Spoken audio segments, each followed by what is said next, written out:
বসন্তের শেষে বৃষ্টির পূর্বাভাস দিয়েছে আবহাওয়া অফিস। তাদের পূর্বাভাস অনুযায়ী আগামী ৯ মার্চ থেকে দেশের উত্তরাঞ্চলে বৃষ্টি শুরুর সম্ভাবনা রয়েছে।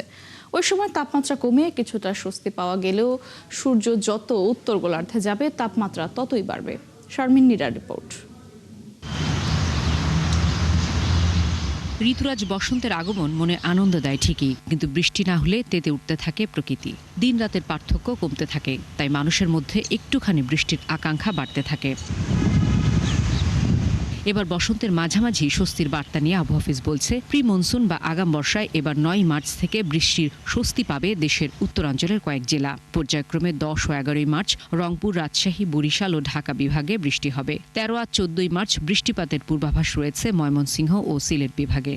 আগামী ৯ তারিখের দিকে আপনার রংপুর বিভাগের উত্তরাঞ্চলে, বিশেষ করে ঠাকুরগাঁও, পঞ্চগড় এবং কুড়িগ্রাম এই অঞ্চলে বৃষ্টিপাতের সম্ভাবনা আছে এবং ১০-১১ তারিখে রাজশাহী, রংপুর, খুলনা, বরিশাল এবং ঢাকা বিভাগে হালকা থেকে মাঝারি ধরনের বৃষ্টিপাতের সম্ভাবনা আছে।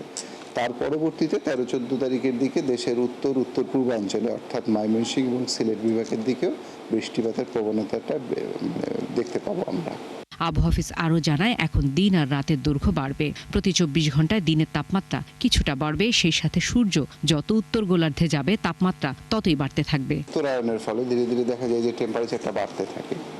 আপনি দেখবেন যে এখন কিন্তু দিন এবং রাতের তাপমাত্রাটা অনেকটাই বাড়তেছে, বিশেষ করে রাত্রেরটা একটু বেশি হওয়ার ফলে দেখা যাচ্ছে যে গরম লাগার অনুভূতিটা বৃদ্ধি পাচ্ছে। গেল ২৪ ঘন্টায় সর্বোচ্চ তাপমাত্রা রেকর্ড করা হয়েছে সিলেটে ৩৫ আর সর্বনিম্ন কুড়িগ্রামের রাজারহাটে ১৬ ডিগ্রি সেলসিয়াস।